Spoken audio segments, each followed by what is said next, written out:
Olá, sejam bem-vindos ao No Princípio Era a Bola, o podcast da Tribuna Expresso, num episódio especial, porque contamos com um bicampeão nacional, Rui Vitória. Obrigado por estar aqui connosco e por ter aceitado o nosso convite. Obrigado eu pelo convite e vamos embora. Comigo, Pedro Barata, tenho também a equipa técnica residente do comentário, Rui Malheiro. Olá, Rui. Viva Pedro, e cumprimento especial ao Rui Vitória por ter aceitado o nosso convite. É sempre um gosto falarmos sobre futebol. E Tomás da Cunha. Olá, Tomás. Olá a todos, em especial, claro, ao Rui Vitória por estar aqui connosco. Subscrever o Expresso é ter acesso à melhor informação, a uma vasta oferta de conteúdos exclusivos e à opinião de referência. Subscrever o Expresso é tornar-se membro do nosso clube, poder ser voz ativa de uma comunidade informada e beneficiar de vantagens exclusivas. Subscreva o Expresso em expresso.pt/digital. Expresso. Liberdade para pensar.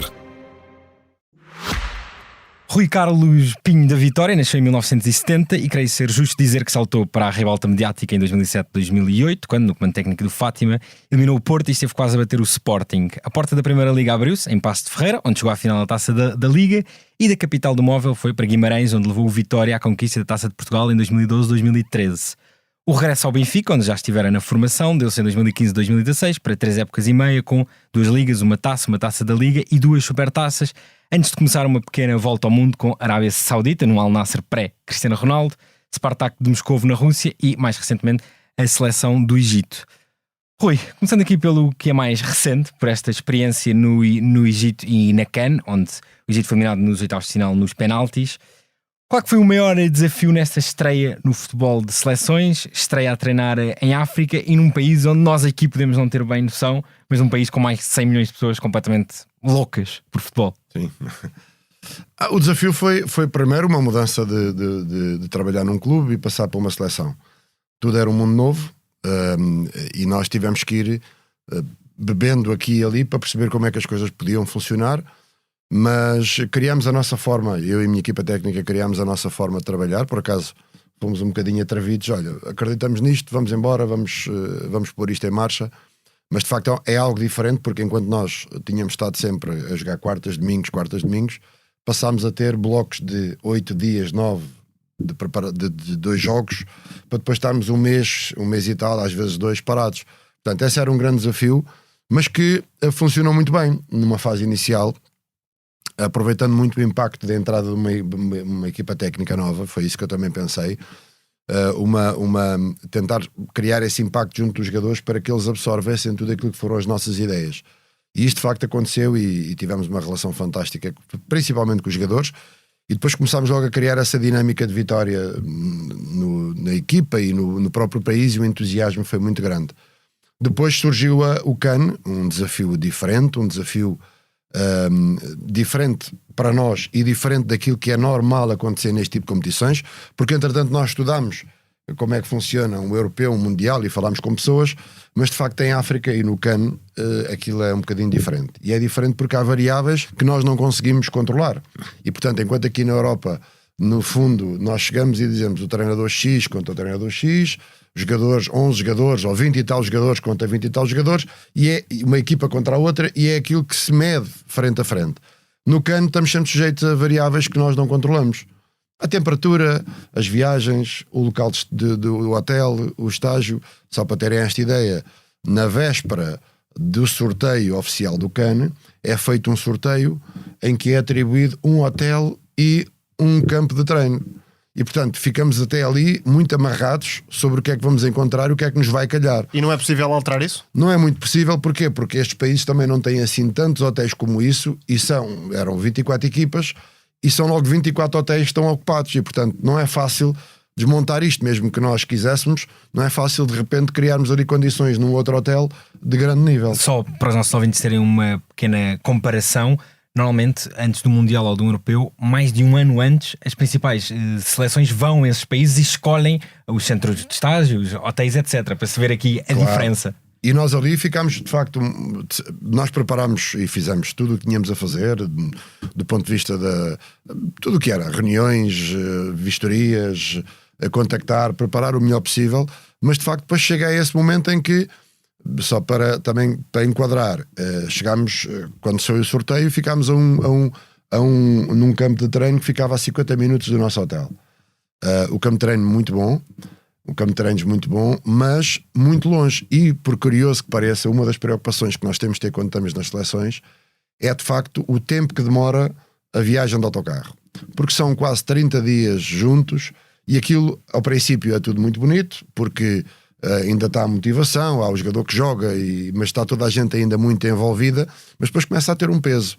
E nós, curiosamente, fomos das equipas, nós e o Ghana, e curiosamente o Ghana também saiu cedo, nós e o Ghana ficámos nos campos mais longe do hotel onde estávamos. Havia campos que estavam a 5, 10 minutos do hotel, o que era uma maravilha.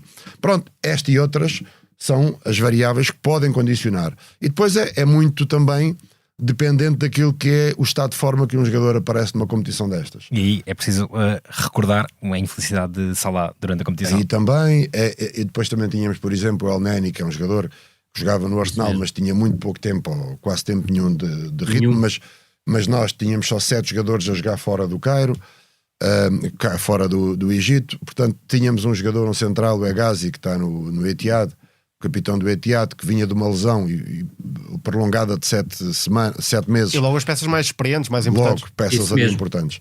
E que tiveram ali um peso importante. E depois o Egito acaba por ter um problema porque o ritmo do campeonato é diferente. Quando eu digo o ritmo agora, por exemplo, estão lá a disputar a 10ª jornada.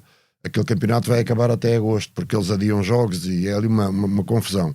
E, portanto, há diferenças de ritmo entre os próprios jogadores. Portanto, os jogadores que vêm da Europa vêm com um determinado ritmo, os que lá estão, uns estão a jogar quase sempre, os outros têm intervalos de 1 semana, 2 semanas, porque, entretanto, se adiou um jogo, e há ali uma mescla de jogadores e de ritmos diferentes que nós tentámos pôr tudo no carril, mas, de facto, não foi fácil. E aquela seleção, a nossa seleção, era uma seleção que eu tinha esta consciência, estava muito dependente de apanharmos a onda na fase boa. Há equipas que às vezes acontece isto, apanhar a onda na crista da onda, e então são seleções e são equipas que às vezes embalam e de facto aquilo pega. Se tivesse ali algum resultado negativo, porque o mediatismo, o entusiasmo era grande e havia muito influência externa e aquilo podia complicar-se. Eu tinha essa noção, mas também disse que era contraprocedente na altura estar eu a travar a emotividade. Sim. Porque de facto o entusiasmo foi tão grande que se fosse eu a dizer temos que ir devagar, era eu que era o tontinho que não acreditava. Mas já agora, vendo de fora, parece-me que há, se quisermos, um excesso de expectativas. Isto é, o Egito tem muito peso nessa competição, já venceu inúmeras vezes, Sim. É o maior campeão. Neste momento tem uma super estrela, tem um lote de bons jogadores, mas há mais 4 ou 5 ou 6 seleções que estão num nível igual ou superior. E se calhar no Egito há uma responsabilidade quase excessiva, enfim, pelo peso do país e pela necessidade de vencer, que não corresponde depois à realidade global. Isso. Parece-me. Mas, só para termos esta ideia, o Egito não ganha este campeonato há 13 anos. Ganhou 7 anteriormente, mas não ganha há 13. E de lá para cá, o futebol teve uma mudança significativa. E em África existe de facto excelentes seleções e aquelas que não são tidas como as teoricamente também mais fortes, estão a trabalhar muito bem. Só para terem esta ideia, nós temos nos nossos 27 jogadores, tínhamos 7 a jogar na Europa. Mas a Nigéria tem 27. Todas as outras, Cabo Verde tinha 22, 23 em 27. E se calhar para a liga local ser forte no continente também cria essa falsa ideia. Exatamente. E o Egito depois tem um caso ainda mais sui generis em relação à África, que tem de facto 2, 3 equipas, o Al-Ahly, o Zamalek e o Pirâmides, que seguram os jogadores. E é muito difícil que aqueles jogadores saiam dali, porque são lá estrelas e são reis. Um jogador do Al-Ahly tem um impacto enorme em termos sociais. Isso acaba por ser contraproducente, porque não saem de um Al-Ahly para a segunda liga portuguesa, como se vê com um jogador do Senegal. Exatamente. E depois com outra agravante ainda, que é no Senegal e na Nigéria ou noutro país qualquer, fala-se o francês, o inglês com fluência. No Egito é árabe. E o jogador vem para a Europa ou vem para outro lado qualquer, tem muita dificuldade nessa adaptação. Portanto, há aqui um contexto que nós que estamos no futebol sabemos o que é que isto tem de importância, mas as pessoas, são 120 milhões de pessoas, de facto, entusiasmadas a entender que o Egito, ou a pensar que o Egito é de facto uma grande nação, mas que no futebol tem que se pensar isto com alguma racionalidade. E eu sabia destes factos, só que não podia cortar esta Enquanto selecionador não poderia fazê-lo, claro. Avisei várias vezes e fui várias vezes à televisão mostrar algumas ideias daquilo que era necessário fazer para o Egito. Por exemplo, vocês só para terem esta ideia, lá um jogador com 24 anos é um jovem. Eu dizia, desculpa lá, o João Félix, quando começou a jogar no Benfica com 18, já tinha uma série de jogos feito com homens. Portanto, 24 anos. Esse trabalho de rejuvenescimento precisava de ser feito. Precisava de ser feito. E não jogam jogadores com 18, 19 anos. E é o que eu lhes digo, quer dizer, um jogador com 24, quem é que vem buscar aqui um jogador com 24 anos? Que depois vai para a França ou vai para Portugal para depois ir para um grande clube. Já não é atrativo no mercado. Já não é atrativo. Aliás, há uns anos chegou a Portugal uma estrela do Egito, o Chicabala, claramente, digamos, desenquadrado da realidade de um Sporting. Mas para pensarmos nisso, por exemplo, o Salah saiu do Egito com 19 anos. O El Neni saiu com 19, o Hegazi saíram com 19. E para uma liga periférica que lhes permitiu também crescer. E mesmo o Salah, agora eu tinha conversas com ele e a gente falávamos um bocado nisto. Toda a gente o reconhece como um ídolo e toda a gente quer ser o que ele é, mas ninguém quis passar o que ele passou. Com os primeiros 5, 6 anos da carreira. Não era uma estrela? Não era uma estrela. Sim, não era.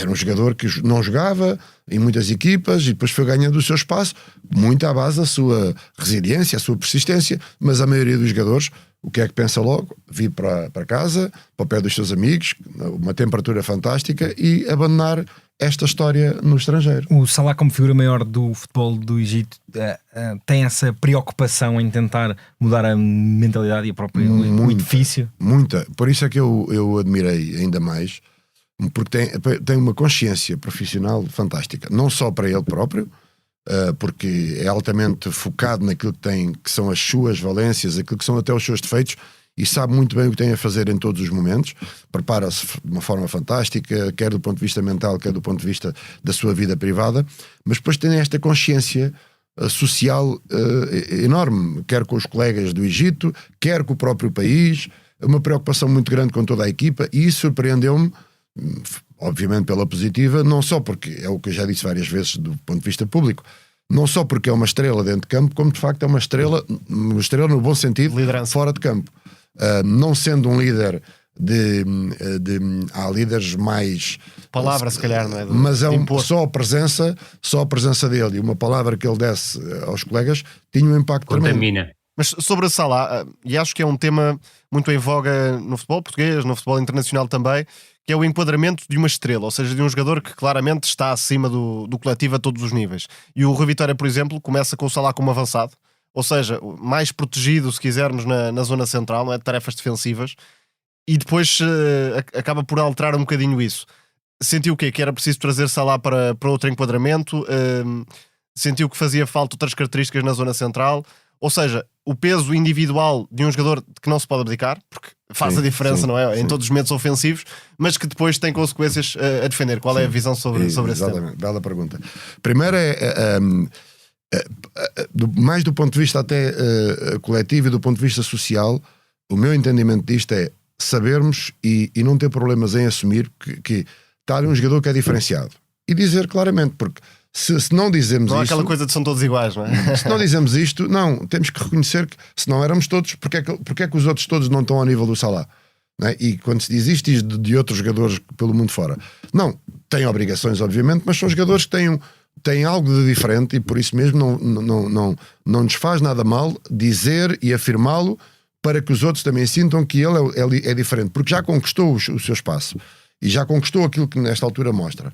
Depois, enquanto mais relacionado com o próprio jogo, isso é sempre um desafio para um treinador, que é termos ali um jogador e como é que de certa forma o temos que proteger, porque estes jogadores têm que ser protegidos, porque para terem umas determinadas valências, tem outras que podem comprometer aquilo que é a nossa visão coletiva. E temos que estar, de facto, sempre a enquadrá-lo e a arranjar a forma de potenciar o bom que ele tem e esconder, de certa forma, o mal que ele tem. E o Salah, o que é que o Salah tinha de fantástico? Podia estar o jogo a não lhe sair muito bem, mas nós sabíamos que havia um momento em que ele tinha um passe ou tinha um golo que fazia o seu golo, iria ter o seu momento. E nós tínhamos que o enquadrar e proteger para aquilo. E estou-me a lembrar, por exemplo, nesse jogo com a Bélgica, ele faz 2 passes que isola Porque não é só um finalizador, também é um assistente criador, nesta fase da Exatamente. carreira, um E eu criador. começo a pô-lo um E o bocadinho. Rui tem esse resultado que não foi muito falado aqui em Portugal, que foi ganhar a Bélgica do Roberto Martínez, com a Bélgica a jogar com o 11 titular, diga-se. Sim, na véspera da entrada para o Mundial. E o Salah Exatamente. nesse jogo faz 2 passos, um deles dá golo e o outro mete na cara do guarda-redes e fazíamos o 3-0. E tem lá um jogo lá no Egito que ele andou praticamente, tínhamos combinado, eu com ele, vai jogar 45 minutos porque depois tínhamos outro jogo a seguir. E ele fez 2 golos na primeira parte. E depois, mister, isto está tão fácil. Não é tão fácil, mas está tão bom. Eu disse, então vamos fazer o seguinte: vais ficar, mas quero 4. E ele, ganhámos 6-0, ele fez 4. Porque, pronto, e acabou por não se cansar. Aquele foi um enquadramento bom, porque ele andou ali e fizemos uma jogada com 30 passos, salvo erro, e ele só deu o toque final. Pronto, só assinou o quadro. E ele tinha isso. Nós temos que o enquadrar nesse sentido. E eu, a determinada altura, começo a jogar. Nós jogávamos lá no 4-3-3, com umas dinâmicas até diferentes daquilo que eu tinha jogado anteriormente. E depois há uma altura que nós, não foi no jogo contra a Bélgica, mas foi num jogo contra a Algéria, que mete-o nas costas do avançado.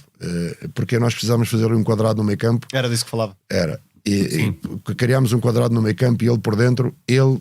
Porquê? Porque estes jogadores têm são um polo de atração para a equipa contrária. E portanto o lateral esquerdo, o central, fica com muitas dúvidas se o marca, se não o marca. Se marca, começa a arranjar espaço por trás. Salta na pressão e ganhamos espaço nas costas. Se não o marca, ele recebe à direita num jogo ali interior e fica com o pé esquerdo para ler. Exatamente. E nós tínhamos um jogador no Egito que tem uma profundidade, que é um lateral esquerdo, tem uma capacidade de projeção no terreno fantástica. E nós tínhamos essa jogada que o Salah recebe a bola bem no espaço ali interior, mais à direita, fica virado para a baliza, pé esquerdo, e tem 2 opções do lado esquerdo, que é o lateral por fora e o ala a romper. E aquela jogada entrava muita vez. Quase a clássica jogada Messi no Barcelona em que assistia o Jordi Alba, que exatamente, um bocado essa linha. Mas este lateral esquerdo tem uma projeção, e tem uma projeção no terreno que é uma coisa. Porque Salah no fundo surge como extremo, mas depois foi evoluindo para um avançado, mais do que para um extremo. E aí nós conseguimos protegê-lo de certa forma, para não ter que estar. Quando a gente tinha um lateral contrário que tinha uma projeção atacante enorme, e em África havia muitas equipas com isso, criava-nos dificuldades, porque às vezes não chegávamos a tempo e eles iam fazer 2 contra 1 contra o nosso lateral direito. Rui Malheiro, tu que também estás muito ligado a diversos treinadores portugueses que andam nestas voltas ao mundo, o que é que tens aqui a acrescentar?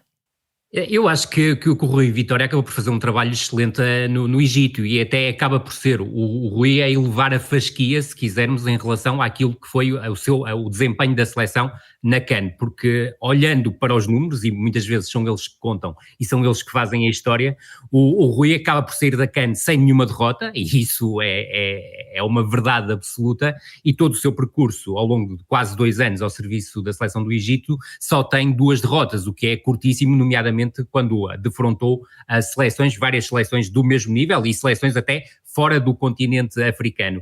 Uma das minhas questões que eu tinha para lhe colocar, e outra será até mais uma curiosidade, é em relação à CAN, saber o que é que um treinador sente quando perde um jogador como o Salah, aquilo que o levou as voltas que a sua cabeça deu para procurar uma solução alternativa, e sobretudo o quão frustrante foi para si sair de uma grande competição internacional sem qualquer derrota, com todo o trajeto que tinha feito para trás, que tinha sido absolutamente positivo. Sim, boa pergunta.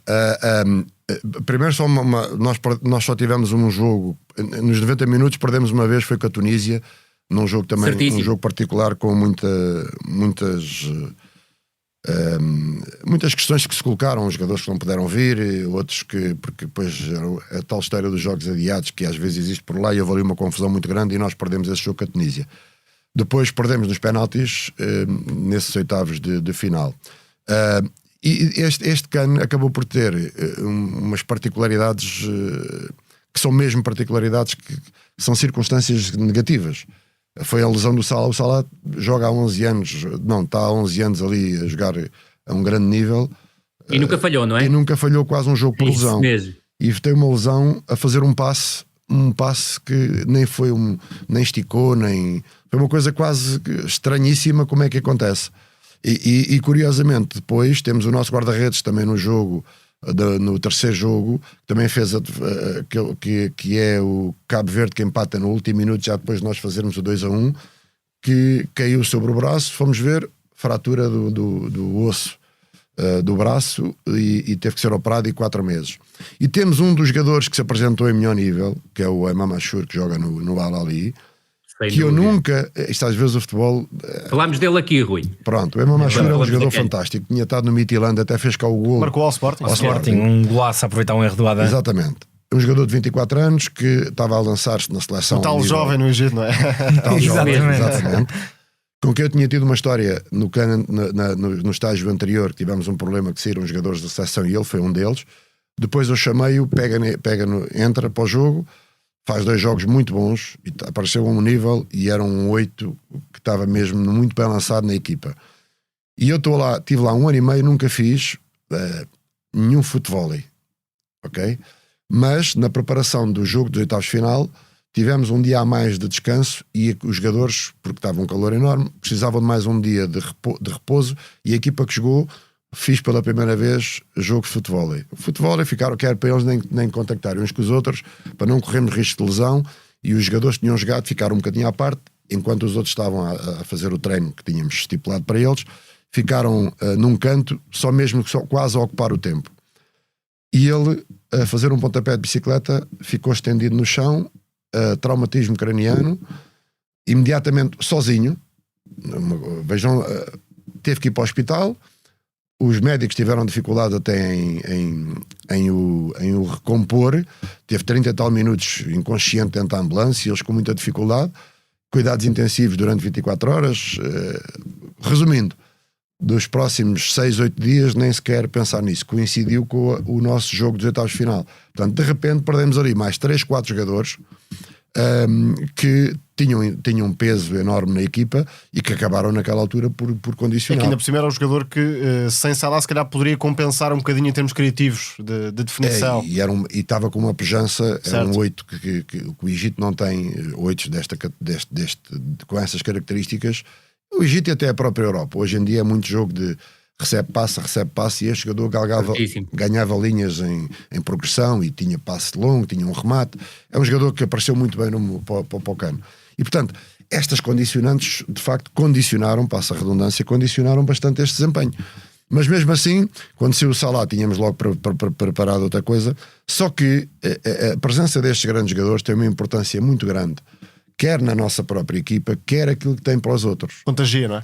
Contagia aos nossos e tem um impacto muito nos outros. No Porque há uma desempate por pontapés da marca de grande qualidade, claro. e é como é eliminado, não ter o Salah conta muito, Claro, é há um mais impacto grande, não é? E curiosamente nós marcámos penaltis e treinámos penaltis. O futebol tem coisas que às vezes são difíceis de explicar.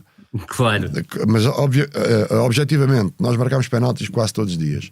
O jogador que mais concretização teve foi o Mustafa Mohamed, que joga no Nantes, o ponta de lança, tinha feito 4 golos até ali, foi o que falhou o penalti. Acontece muitas vezes, não é? O guarda-redes tinha sido o herói no cano anterior ao defender penaltis, com aquelas cábulas, ao defender grandes penalidades. e é o jogador que não defende uma grande penalidade e depois falha o penalti. E porquê é que ele falha o penalti também? Que na altura o único jogador que fica lá à espera, nós marcamos 9 penaltis e só tínhamos mais um jogador. Quem era esse jogador? Foi o jogador que tinha falhado o penalti no cano anterior, que tinha dado a derrota. E portanto, não quiseram, naquela altura nós temos os 5 estipulados, depois tem que ir. Claro. E ele próprio não estava disponível, não é? E era tentar com que se resolvesse antes dele chegar. E aí vai bater o guarda-redes, e o guarda-redes falha. E portanto, isto são tudo circunstâncias que o jogo, que estas competições têm. Juntamente a isso, só mesmo para enquadrar e para finalizar, nós até esse momento tínhamos sido, porque eu gosto às vezes de olhar não só para quem ganha, mas para quem merece ganhar. E muitas vezes é importante que nós façamos o seguinte: claro que isto, se nós estivermos a falar com pessoas que não são da bola, não acham graça nenhuma a isto, mas é interessante fazer isto. Vamos tirar os golos, vamos tirar os momentos do golo, e agora vamos ver, vamos mostrar como é que as equipas jogam, quem é que merecia ganhar. não vês golos. Agora, quem é que merecia ganhar? E a história é diferente. Isto para dizer que muitas vezes os golos podem ser estruturais ou circunstanciais. E nós tivemos ali momentos de golos muito circunstanciais, em que os adversários quase não fizeram nada e quando lá foram fizeram golos. E portanto, eu gosto sempre de pôr isto em cima da balança. E nós tivemos os golos que sofremos, foram estranhíssimos. 3 golos de lançamento. E numa competição curta, ainda por cima. Com a competição curta, sim, exatamente. 3 golos de lançamento, 2 golos após marcarmos. Após marcarmos, sofremos a seguir. E muito em cima do intervalo. E portanto, quando às vezes tiramos isto, dizemos assim, a equipa teve um bom desempenho, fizemos coisas muito boas, estávamos em primeiro em vários parâmetros. Mas depois há este que é o futebol, e que nós temos que aceitar, mas que ali foram muito momentos circunstanciais mais do que estruturais. E agora, picou o bichinho das seleções ou o bichinho dos clubes ainda bate mais forte agora para o futuro próximo? Eu estou convencido por aquilo que o próximo poderá ser clubes. Acho que foi interessante esta faceta, e eu tinha 50 e poucos anos e ainda sou um jovem. Ainda bem. e quis passar por vários contextos. E faltava-me, quando surgiu este convite, faltava-me este contexto de seleção. E portanto, para ficar aqui, eu já lutei para não descer, eu já lutei para a Europa, já para campeão, Liga dos Campeões, lá fora campeão, Rússia, Arábia, Champions da Ásia. Já passei por uma série de contextos. Faltava-me este conhecimento do que é uma seleção. E em boa hora o fiz. E num continente novo também. Um continente novo, exatamente, também não tinha. Agora, estou convencido que vai dar para clubes, porque de facto tem havido alguns contactos, alguns convites. Eu neste momento não estou muito virado para começar a treinar, mas depois logo vejo. Preciso de ter um chamamento, ok? Nada de... Quando diz chamamento, uma questão de projeto mais de longo prazo, ou por exemplo, um sítio lá está novo, com uma realidade nova, ou é questão mesmo do projeto de fundo? Vocês nunca tiveram num momento na vida em que disseram assim, apetece-me ir para ali, ter um feeling qualquer, hoje à tarde vou ver qualquer coisa. São esses feelings que eu nesta altura procuro. Não tem a ver que seja um projeto A, B, que seja para ganhar, não. É às vezes até uma grande conversa que se tenha, e eu perceber o que é que se pode fazer dali, se temos armas para fazer, e vamos pôr mãos à obra. Porque há vários, há bocadinho falámos um bocadinho, e o Tomás falou um bocado nisto, o Tomás, vocês falaram, os títulos que se ganha, mas há quem tenha tantos títulos sem ter títulos conquistados, sem ter troféus levantados, mas tem títulos fantásticos Cada realidade pode dar um título, dentro dessa realidade. Que é no seu caso até ao triunfo no Vitória. Exatamente, eu ia justamente pegar nisso e perguntar se não é esse projeto Vitória que é um pouco mais gratificante. Mas só para concluir isto, por exemplo, ir a uma final da Taça da Liga com o Paço de Ferreira, nem aparece um título, quem é que vai tão facilmente naquela altura, quem é que ia tão facilmente a uma final da Taça da Liga? Não era fácil. E quem é que mais foi, não é, Rui? E quem é que mais foi? Portanto, pronto, mas não aparece em nenhum sítio. Por exemplo, na Rússia, ficarmos à frente na fase de grupos com o Nápoles fortíssimo, com o Leicester fortíssimos, e estar o Spartak à frente da fase de grupos, eu digo, cada clube está inserido numa determinada realidade. E vamos para outra realidade. Pôr jogadores, melhorar a vida dos jogadores e possibilitar, isso não é tremendamente gratificante para um treinador, mas não está registado. E a sua carreira é feita disso. Pronto, e isto para dizer que de facto há muitos títulos que são conquistados sem estarem registados, mas que vários treinadores o podem ter, e eu já os tive. E isto a propósito do próximo que aconteça, tem que ser um bocado isto, que eu sinta que há ali qualquer coisa que se pode conquistar. Ainda que é essa questão, Vitória, de que falámos, eu perguntei se era o mais gratificante por várias razões. Por um lado, pelo tempo em que esteve, não é assim tão normal, e sobretudo num clube como o Vitória, haver ali um trabalho em continuidade, mas também por pegar numa equipa financeiramente numa situação muito, muito complicada e lançar Paulo Oliveiras e Ricardo Pereiras e culminar naquele triunfo histórico no Jamor. Isso é evidentemente tremendamente importante, primeiro porque foi o primeiro do Vitória e foi aquele primeiro grande troféu que nós conquistamos, e depois no contexto em que foi. Porque anteriormente, quando nós lá chegámos, o Vitória tinha uma belíssima equipa, já jogadores maduros, mas que começou a faltar as condições financeiras e, portanto, tivemos que limpar, entre aspas, tivemos que renovar a equipa toda, buscar jogadores à equipa B, buscar jogadores à segunda e terceira divisão. Estou-me a lembrar que fomos buscar o André à Póvoa de Varzim, e começou ali a sua carreira a um nível elevado. E vários desses jogadores depois chegaram também a saltar. O André, o Ricardo, o Paulo Oliveira, todos deram um passo à frente. Mas mesmo aqueles que não deram, ainda fizeram carreira no Vitória, então ia jogar em alguns clubes e podiam ter feito melhores carreiras. Mas foi muito difícil nessa altura e termos esse sonho da final e concretizarmos contra um Benfica altamente poderoso, um Benfica fortíssimo. Foi um marco importantíssimo, quer para mim, quer para estes jogadores, quer para o Vitória, particularmente. O Rui esteve 1399 dias, não sei se sabia, ao comando do Vitória de Sport Clube. É um número absolutamente brutal, sobretudo tendo em conta a dimensão social do clube e a própria exigência por parte dos adeptos. Isso também faz de si uma referência, e parece-me claro, e não haver grandes dúvidas, que é o grande treinador de Vitória no século XXI, e isso é extremamente importante. Mas não sente que isso também motiva esse novo projeto, o tal chamamento que há pouco falava, que é pegar num clube, se calhar, e agora vou dizer uma liga à sorte, mas, por exemplo, um clube da principal liga francesa de uma dimensão mais baixa e poder construir algo ao serviço desse clube? Por exemplo, pronto, isto foge àqueles que são os padrões normais daqueles projetos. Às vezes há projetos desses que são altamente gratificantes e que dão luta e que estimulam, que motivam. Portanto, e Rui, já agora, sem o querer interromper, mas muito rapidamente, não será isso para si mais estimulante do que treinar, por exemplo, um Spartak, como aconteceu? Talvez. Se bem que o Spartak na altura vinha nesse contexto, que era um clube que estava arredado de títulos. Certíssimo. E as promessas que me foram feitas foi que vamos ter investimento para lutar pelo título e para andar naqueles... Pois não encontrou exatamente isso, a verdade é essa. Cheguei, não contratei um jogador. Pronto, e claro. São daquelas armadilhas que nós temos e vão aprendendo, não é? No primeiro mês já tínhamos, segundo mês, no intervalo do jogo com o Benfica nessa altura, para a Liga dos Campeões, fase de play-off, estava-se a admitir o diretor desportivo no intervalo do jogo. Quer dizer, há um clube deste nível, o diretor desportivo no meio do jogo a pedir admissão, alguma coisa não está bem. Mas é isso mesmo, às vezes há projetos desses que são aliciantes e tem que ser alguma coisa que eu... Porque é assim, Rui, nós chegamos a uma altura da nossa vida, e eu particularmente agora, em que também posso, não é dar-me ao luxo, mas posso dizer assim, há coisas interessantes na vida. Há coisas claro muito interessantes na nossa vida que nós temos que usufruir. Privilegiando se calhar mais o lado esportivo e esse apelo do que propriamente a dimensão financeira, do que propriamente o ir para qualquer lado. Não, eu estou feliz com aquilo que estou a fazer nesta altura.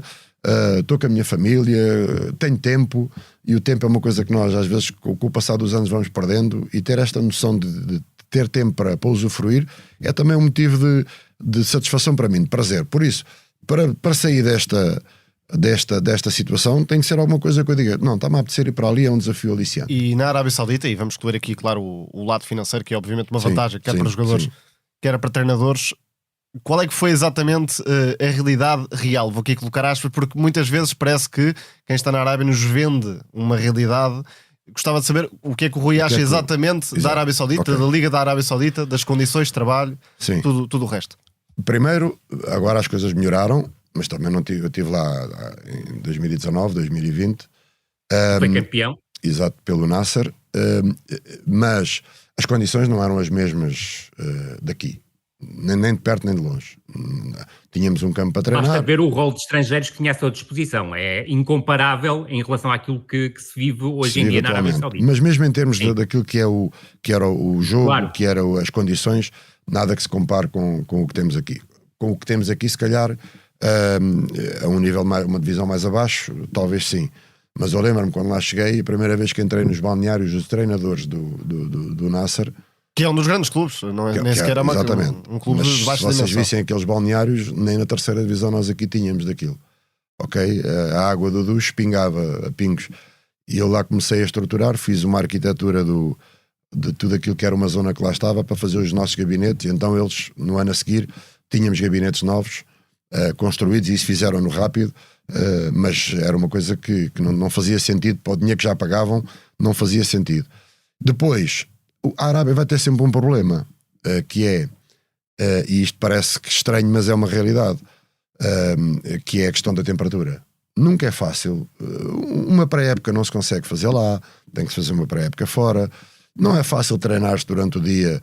É sempre uma guerra que se tem para se treinar de manhã, porque os jogadores estão habituados a treinar à tarde. E, portanto, isto tudo começa a condicionar tudo aquilo que é o alto rendimento. E depois, às vezes nós falamos aqui, uma coisa é nós... o ritmo muito intenso, está bem, mas agora vamos lá nós jogar para Porto Alegre Com 37 graus. Opa, exatamente, Certíssimo. às 3 Com da 40 tarde, graus, com não é? 40 graus. E a mesma coisa em África, por exemplo. Exatamente. Às vezes diz, o jogo não é tão rápido. Claro que não é, né? Claro que não dá pode para ser, parecer. não pode ser, não é? É porque nós vimos na televisão e não sentimos o que é que se passa dentro do campo. Lembro-me, num jogo em Jeddah, no campo agora, no estádio em Jeddah, onde joga o Al-Ahly e o Etihad, tive um jogador, que eu nunca mais me esqueço disso, está lá agora a jogar no Nasser ainda. Aqueles jogadores tinham começado quase todos connosco. Um jovem, aos 21 minutos, a fazer-me sinal assim com os braços. Que já não dava mais. E eu lembro-me de olhar para cima para o Mas já cronómetro. estávamos nos Peraí, mas 70. tu estás a brincar comigo com 21 minutos e estás-me a dizer que já não podes mais. E depois, ao intervalo do jogo, estavam os jogadores a alucinar com calor e nós com gelo, o médico e o massagista a tentar, e os fisioterapeutas a tentar, mas estavam os jogadores a perder a consciência. Portanto, logo vai haver sempre esse problema, né? Agora, de facto, tem estes jogadores que dão de facto um nível mais elevado, mas eu acredito uma coisa para o futebol de alto rendimento e para o futebol de alto nível, que é, muitas vezes não são os jogadores que fazem os campeonatos, são os contextos que fazem os jogadores melhorarem. Eu lembro-me quando eu jogava na 2ª divisão e vinha um jogador da 1ª divisão jogar para nós, que entretanto veio jogar para a nossa equipa. Ao princípio muito bom, passado 1 ou 2 meses estava igual a nós. Claro. Pois é porque- que um Otávio, ou, enfim, quem quer que seja, se não estiver ao nível que está em Portugal ou numa liga de top, se for para lá mergulhar naquilo, Começam não a é? baixar um bocadinho os ritmos e passado um tempo nós começamos a ver, mas este jogador então afinal mas então onde é que ele anda? Porque de facto é Como se isso, os fosse contextos, contagioso, não é? os contextos, os enquadramentos, a competição que existe é que muitas vezes levam a mentalidade dos jogadores para níveis mais elevados. Quando começamos a baixar um bocado o nível, aí começa a vir os jogadores começam a baixar a sua capacidade. Mas senti esse relaxamento no plantel do Al Nassr, desde logo. Ou seja, um nível de diferença entre o que encontrava na Europa e depois para a Arábia Saudita. Não, senti duas coisas interessantes que são giras de vos contar. Uma delas foi, nós estávamos com 7 pontos de atraso, exatamente aquilo que eu tive também um ano no Isso Benfica, e fomos Contra o mesmo gradualmente, treinador e inicialmente, porque Isso. na altura estava Estava. Jorge Jesus do outro lado. e gradualmente nós fomos aproximando e ganhámos o título. Portanto, a motivação naquela fase, portanto, eu saí daqui de Portugal e chegámos lá e os jogos eram sempre muito interessantes e estávamos altamente motivados e fomos conquistando pontos gradualmente até que conquistámos o título nesse ano. E portanto isso, não senti esse relaxo. Mas lembro-me, mal eu saí daqui nos primeiros jogos, em que saí daqui no inverno, portanto eu cheguei lá em janeiro, a relva molhada, a chuva, ritmos e em Portugal intensidade mais alta e ritmo elevado. E eu lembro-me de estar no banco e a ver o jogo, mas porquê é que estes jogadores não aceleram já o ritmo? Porquê é que isto não anda? E tive eu próprio que me adaptar, porque era uma equipa com alguns brasileiros e eu tive que baixar o ritmo do jogo porque eles queriam jogar a um ritmo mais baixo. E portanto, eu estava uma dinâmica mais ligada à Europa e portanto mais à espera. Nós estamos ali a viver aquilo, mas isto está para acelerar. O que o porquê é que treinador não quer acelerou? e a realidade do que o jogador oferece E cria ali um e a realidade vazio, do não é? contexto. O contexto onde estávamos ali era para ritmos mais baixos. Então baixámos ligeiramente o ritmo da bola, da circulação da bola. Nunca a perdíamos. Tínhamos ali uma série, o Juliano, o Petro, os jogadores brasileiros, o Maicon, o Amdela, que está agora no Etihad e que foi o melhor marcador do ano nessa altura. Golos atrás de golos. Golos atrás de golos, mas tínhamos que fazer um jogo mais pausado, levar mais gente e depois construir um ataque mais posicional. E eu, tudo bem, e fizemos isso, só que naquela altura, com a dinâmica que eu vinha e com aquilo que eu via dos jogos de Benfica e jogos em Portugal, em que se ganhava, saía, e aqui na Europa um bocadinho mais dinâmica, lá não. E então tive que baixar esse ritmo para que as coisas fluíssem. E é essa adaptação ao contexto que na elite é verdadeiramente diferenciadora, mais do que filosofias ou detalhes técnico-táticos? Eu acho que é uma das coisas diferenciadoras, e particularmente o treinador português. Eu acho que é fundamental nós, quando vamos para um local destes, percebermos claramente a cultura, o contexto que vamos estar inseridos, o jogo dessas ligas, o jogo dessa equipa, como é que fizeram, como é que os jogadores estão habituados a jogar, porque senão vamos ter um tempo, um tempo que vai ser maior do que aquele que queríamos para pôr a equipa ao nosso que tem que ser uma coisa gradual e paulatinamente fazê-los primeiro comprar a ideia e depois lá chegar. Mas temos que perceber como é que o jogador pensa e como é que o jogador está habituado a jogar e como é que é aquela cultura. Por exemplo, vou-vos este exemplo. O jogador egípcio é um jogador que eu constatei isso e estava só dias com eles, mas o jogador precisa do feedback permanente. Mister, tem que falar com os jogadores, o jogador egípcio gosta. E portanto, enquanto o jogador português é um jogador muito autoconfiante, ou por outra, não é autoconfiante, mas é um jogador que tem a noção do que é que tem a fazer e que já está habituado a ficar fora, a ficar dentro, a correr mal, a correr bem e ter que andar, porque os jogos são seguidos atrás uns dos outros, o Egito fica mais dependente do feedback do treinador. E portanto, nós já temos que saber que mesmo às vezes temos quase de dar uma palmada nas costas, ou temos que falar com o jogador mais vezes, ou se ele ficou de fora, e aquilo requer este. Na Rússia, por exemplo, já são jogadores de trabalho, mecânicos, mas que requerem quase uma intervenção do treinador mais punitiva. Quase como o pai que se... Autoritária, não é? Autoritária. Fizeste alguma asneira, vais ter que ser penalizado. E eles esperam isso. Portanto, e nós temos isto tudo tem que ser pensado para se montar o processo de treino e para se montar depois a abordagem aos jogos. Mas já agora desafiando e alinhando com a questão do Pedro e dessa adaptação ao contexto, não pode ser de certa forma também perigoso? Ou seja, não seria indicado que o Rui Vitória fosse para um determinado país criar cultura, criar método? Não sei se me faço entender. Exatamente. Agora, a que fica aqui é até que ponto é que nós vamos neste e aqui falta também da ideia de jogo, atenção, não apenas Exatamente. da questão da liderança e dos hábitos de trabalho, mas também da questão da ideia de jogo. Da ideia de jogo, já lá vamos, eu posso ir por aí, mas até que ponto é que nós há coisas que nós treinadores temos como basilares e portanto não vale a pena, se eu acredito numa coisa que se tem que fazer, não vale a pena estarmos aqui com muitas coisas mesmo que eles pensem o contrário. O que eu vos estou a dizer, não estou a dizer vamos seguir o que os jogadores querem, não, é perceber culturalmente, socialmente como é que eles pensam. Vou-vos dar esta ideia, por exemplo, o Egito para permanentemente os jogos, os jogadores fazem umas fitas, o árbitro para, os ritmos, eu acredito sempre nisto, os ritmos do jogo são altos e baixos com muita frequência. E Rui, se é verdade que na Liga Portuguesa o jogo para muito, no Egito para muito mais. Ainda para muito mais. Uma ideia, exatamente, o tempo útil de jogo poderá, se calhar, nem chegar aos 40 minutos. Não chega. E eu lembro-me quando estava aqui em Portugal, havia um estudo, quando eu fui às reuniões da UEFA, que era a Liga dos Campeões, era 61 minutos de tempo útil naquela altura. E a Liga Portuguesa, que estava fora das melhores, tinha 47 ou 48, acho que era assim. Exatamente, Rui. Portanto, estamos a falar numa Liga dos Campeões que tinha ali mais 13, 14 minutos de tempo útil. O que isto ia dar quase 25, 30 minutos de tempo corrido. Verdade. Portanto, o jogador é completamente diferente quando joga uma Liga dos Campeões, quando joga um campeonato português. E a cabeça do jogador é isto. Vai lá acima, há um lançamento, desfoca. Há um livre, uma paragem, desfoca novamente. Depois entra outra vez, depois desfoca. Liga dos Campeões, não há tempo de parar, o jogador está sempre... Por isso é que a Liga dos Campeões, até os jogadores parecem melhores, os árbitros parecem melhores, tudo parece melhor. O contexto que se vê na África do Sul, na Arábia Saudita, que parece contagioso, não é? E estes ritmos, isso tudo tem que ser pensado para que nós também pensarmos como é que vamos abordar os jogos. Porque os jogadores têm tendência, em determinados momentos, a baixar a concentração. E depois vamos à parte do modelo, da forma de jogar. A nossa ideia do jogo tem que ser, de facto, implementada. Isso eu não meto muito, eu acredito. Ou seja, estamos a falar mais no sentido de liderança, de hábitos de trabalho e não tanto da parte do jogo. Exatamente, como é que se os mobiliza para cá, como é que se faz os jogadores criar esta ligação connosco. É preciso agarrar por aí. Agora, a ideia do jogo, e eles gostam em todo o lado que nós tenhamos as nossas ideias, cheguemos lá. Uma proposta firme, concreta e que não deixem dúvidas nos jogadores.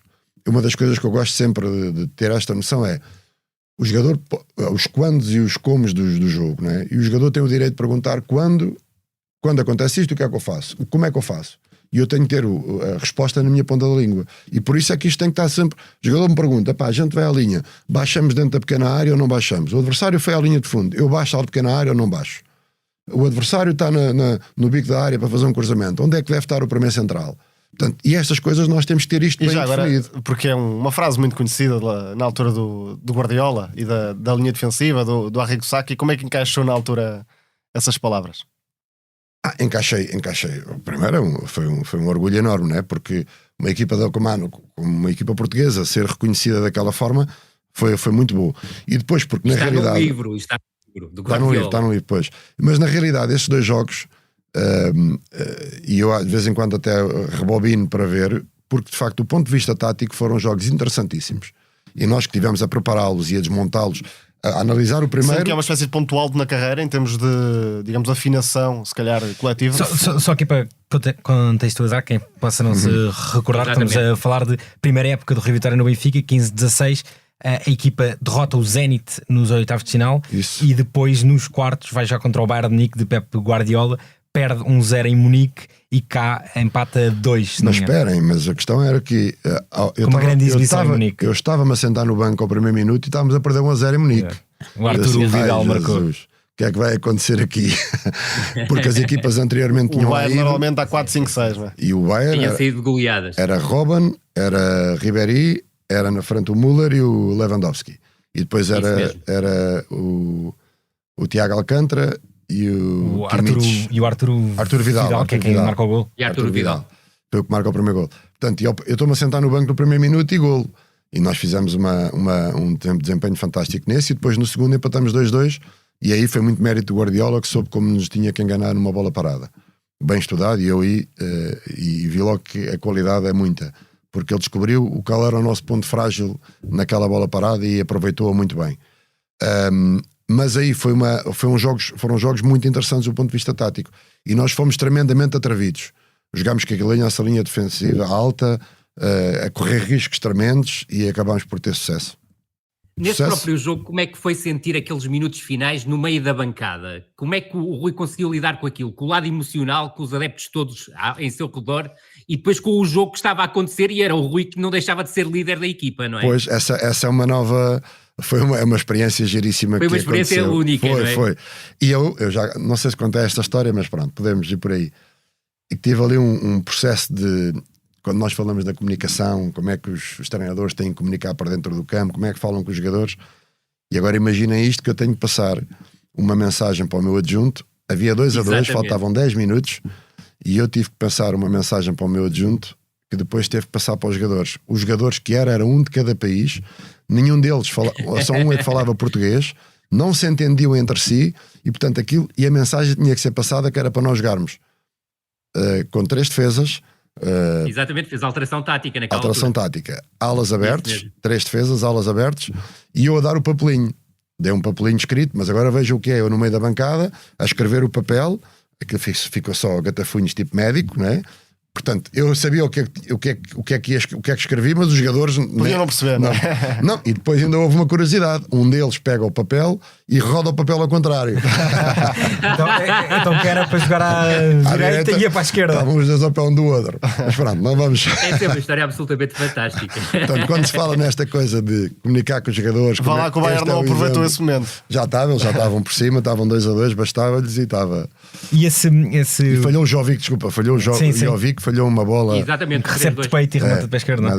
E nesse momento, vindo do tal projeto Vitória que já falávamos, ser ali bicampeão nacional, alterando um pouco, ou seja, o Benfica aí faz o tetra, não é? Bico com o Rui, mas alterando ali um pouco o paradigma. Renato no primeiro ano, no segundo Lindelof, Guedes, Ederson também. Foi algo que lhe deu um especial gozo pessoal, como se aquela vitória fosse, além de coletiva, com esse cunho pessoal do Rui, colocando ali vários jogadores jovens que nos 2 anos anteriores do tetra não tinha acontecido muito? Não me preocupei muito com o que é que se tinha passado antes. O que me preocupei foi, nós levámos uma ideia, e eu quando tive as primeiras conversas com o presidente, combinámos, não temos que... Eu acreditava quando olhava para os dados das épocas anteriores. Isso já estava alinhado. Ou seja, não foi algo que aconteceu posteriormente. Não, estava alinhadíssimo. E eu vou-vos dizer como. Porque eu olhava, às vezes, analisar épocas anteriores e olhava para a utilização dos jogadores e dizia: isto dos 16 para baixo, os jogadores têm 270 minutos, 180 minutos, dizia assim, mas para estar um jogador aqui internacional, podemos ter aqui uma bolsa de jogadores que vão fazer o mesmo tempo de jogo. Portanto, às vezes é 16, 18, tem uma carga, às vezes menos, tem uma carga maior de minutos, mas depois ali do 18 aos 25... São jogadores de plantel, jogadores jovens. Jogam, a estatística diz, joga 2, 3 jogos, na totalidade joga 270 minutos. Isto podia ter um jovem, portanto, ganhávamos aí já. Porque depois na época seguinte, se calhar, em vez de fazer 270, já fazia 1000 ou 1500. Claro, são jogadores muito mais fáceis de se moldar e de trabalhar. São jogadores da casa que querem muito crescer, representam aquilo que era o clube e, portanto, a visão foi essa: arranjar um espaço de 5, 6 jogadores para integrar a equipa principal. E depois, também na altura era uma luta que havia, porque publicamente começou-se a passar a mensagem: agora vai-se ganhar com a formação. Ninguém disse que se ia ganhar só com a formação, mas incluir no projeto. Mas era dizer assim: é possível ter jogadores da formação e portugueses neste projeto. E também nunca iria ser uma coisa todos ao mesmo tempo. Iria ser gradualmente. E foram quase todos metidos, encaixados temporariamente. E é a partir daí que o Benfica passa a aproveitar mais aquilo que formava no Seixal. O Rui achou... E há uma demarcação completa do Rui em relação ao seu antecessor no Benfica. Mas já agora, em relação a isso, não acha que o Rui foi um bocadinho traído, e não estou a falar em ninguém diretamente, mas do ponto de vista estrutural, no ataque ao Penta por causa dessa sua aposta na formação? Eu não diria traído. Essas questões, porque não é bem por aí. Eventualmente poderia ter havido uma aposta diferente para uma aposta mais forte, para, certo? De facto, e podia-se ter tomado decisões. Era nesse sentido. Sim, podia-se ter tomado decisões antes que tinham sido importantes, nomeadamente em determinados setores e lugares específicos. Exatamente, lugares específicos mesmo. Mas eu só para recordar que nós, por exemplo, na altura do Penta, no jogo que temos contra o Porto, antes disso temos umas 10 ou 12 vitórias. Nós, se vocês olharem para aquilo que foram os jogos antes do Penta, nós tivemos uma prestação fantástica até os jogos antes do jogo com o Porto. Tivemos uma prestação fantástica até ali chegar. E foi de facto aquele último minuto, dos últimos minutos, o gol de Herrera, que acabou por... E também coincidiu, só para acrescentar e para relembrar, porque as pessoas também não metem isso na equação. Foi o ano em que surge a questão fortíssima dos e-mails, em que mexeu com aquilo que era o coração um bocado do Benfica e com as estruturas de suporte, porque nós o Benfica tinha tudo muito bem organizado, mas naquela altura de facto abanou com muitas estruturas, porque meteu em causa muitas vezes aspectos da vida pessoal das pessoas. E então eu estou convencido que a determinada altura, se a equipa perdesse, até do ponto de vista social, mediático, não seria dia-a-dia não seria tão mau assim, porque era discutido a questão da equipa e desfocava-se daquilo que andava na altura na parte mediática, que era esta questão eu acredito, da vida pública. até conhecendo o seu perfil, o Rui tentou bloquear ao máximo a entrada no balneário, mas tornou-se impossível. Ao máximo, e dei muitas vezes e tive que não valorizar, não ter que amortecer aquilo que eram as questões que iam surgindo, claro que sim. Porque isto depois, às vezes isto torna-se mais difícil. Uma coisa é quando nós nos habituámos nos anos anteriores a lidar com essas situações. Outra coisa é termos a máquina tão afinada que quando alguma coisa desafina tem um impacto ainda maior. Portanto, sem dúvida. Nessas estruturas altamente profissionalizadas, a relva está mais crescida 1 centímetro. Quem joga 1 centímetro, 2 milímetros, quem joga 2 milímetros normalmente, mais 2 milímetros, menos. Agora, quem tem sempre a relva afinadinha e baixa 2 milímetros, um obstáculo, não é? Tem um obstáculo e cria-se dificuldades por causa disso. E já agora, ou seja, o Rui Vitória, de facto, permite ao Benfica explorar o projeto formativo, mas ao mesmo tempo começou, isso aí já não é responsabilidade do Rui Vitória, certamente, mas que começou a criar-se a ideia de valoriza vende. É realmente possível combater isso, ou é um ciclo que, pelo enquadramento do futebol português, não há forma de contrariar? Ou seja, um jogador que é muito bom, faz ali 6 meses, 1 ano e vai à sua vida como é normal. Eu acho que é inevitável que isso aconteça, porque nós estamos há uma linha de montagem, nós estamos no início dessa linha de montagem. No início, não estão ali no início, mas porque nós temos que saber que os jogadores saem daqui para ir depois para outros mercados e, portanto, nós somos um país de venda. Agora, o que há aqui a retirar é, primeiro, toda a gente deve olhar para isto como, de facto, uma das maiores valências que os clubes portugueses têm, que é formar jogadores. E depois, ok, já estamos a formar tantos que dá para ir vender um, manter o outro. Isto, do ponto de vista assim muito genérico. Vender um, mas manter outro. E depois, mesmo que se venda um, sabemos que estamos a fazer o trabalho com mais 3 ou 4. E que esses 3 ou 4 vão cá aparecer. Portanto, esta sucessão, não é? Esta sucessão e ter isto bem planeado é perfeitamente possível e é aquilo que eu acho que é o caminho que os clubes têm que fazer. E aconteceu algum jogador pedir ao treinador ou à direção que não queria ser, já quer só daqui a 6 meses ou 1 ano?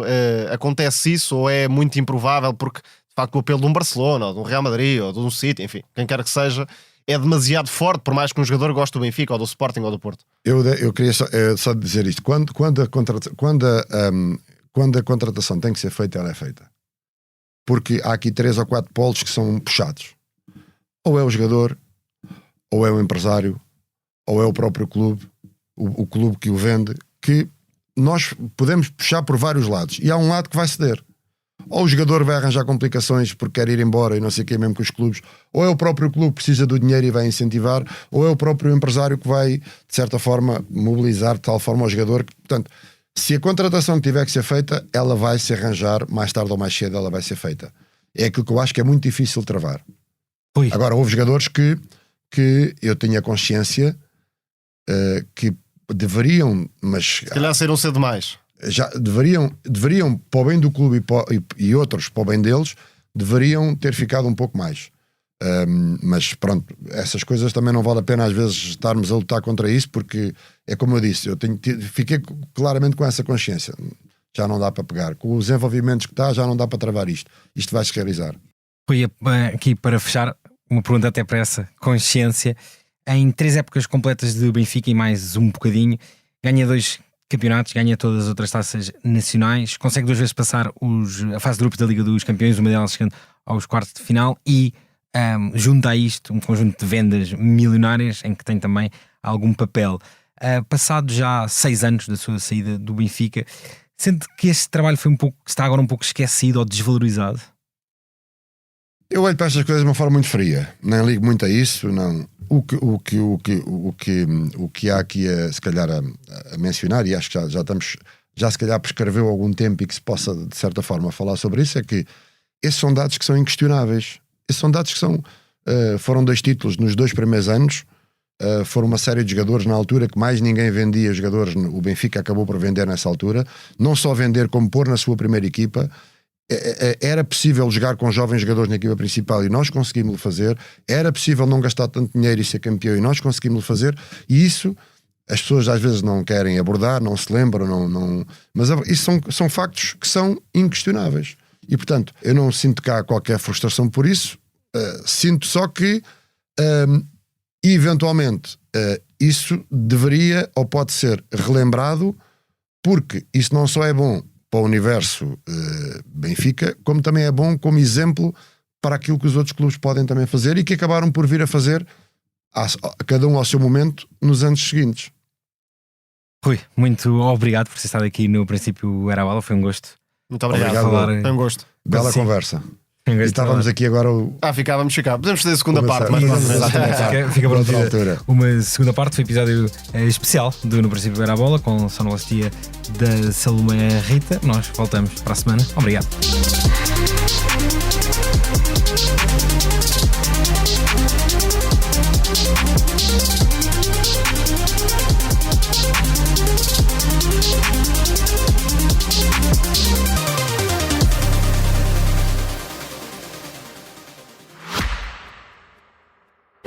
Subscrever o Expresso é ter acesso à melhor informação, a uma vasta oferta de conteúdos exclusivos e à opinião de referência. Subscrever o Expresso é tornar-se membro do nosso clube, poder ser voz ativa de uma comunidade informada e beneficiar de vantagens exclusivas. Subscreva o Expresso em expresso.pt/digital. Expresso. Liberdade para pensar.